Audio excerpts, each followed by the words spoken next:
Қайырлы күн қыздар, сіздермен бірге мен Әсел. Менің каналыма тіркеліп, лайк басуды ұмытпаңыздар. Біз бүгін сіздермен құймақ жасаймыз. Ол үшін алдымен сүт, ұн, сода, жұмыртқа, сары май, шым-шым тұз, қант қажет болады. Алдымен сүтімізге қантымызды салып, жақсылап араластырамыз. Қантты өз қалауларыңызша саласыздар.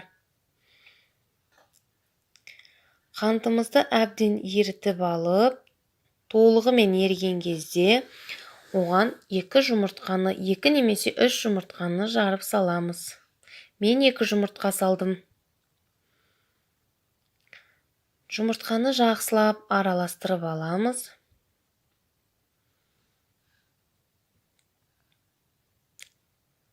Содан соң оған шым-шым тұзымызды салып араластырамыз. Бұдан кейін соданы саламыз. Енді сары майымызды қосамыз. Ең соңынан ұнды саламыз. Біздің қамырымыз қою, қоймалжың емес, сұйықтау болғаны жақсы.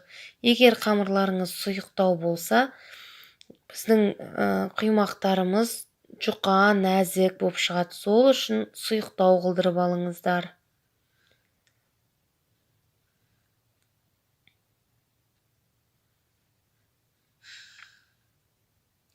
Міне біздің қамырымыз дайын болып қалды. Енді осыны миксермен жақсылап араластырып аламыз.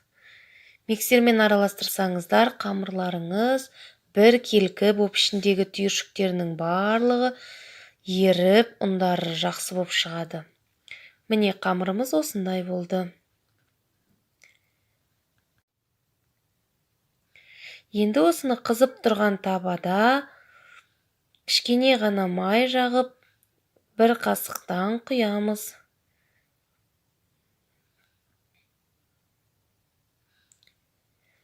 Силиконды күрекшенің көмегімен астының қызарғанын байқау үшін шетінен осылай басып көреміз. Міне осылай аударамыз. Екінші жағы бірінші жағына қарағанда тезірек піседі.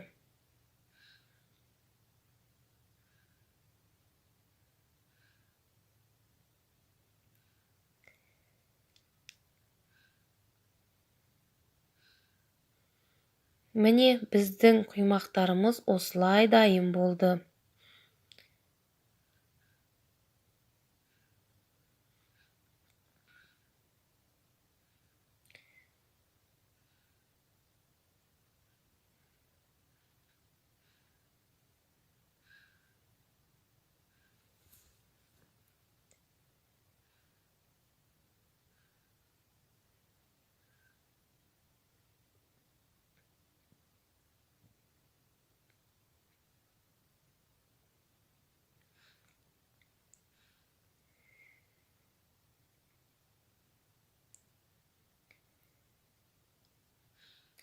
Міне осымен біздің құймақтарымыз дайын.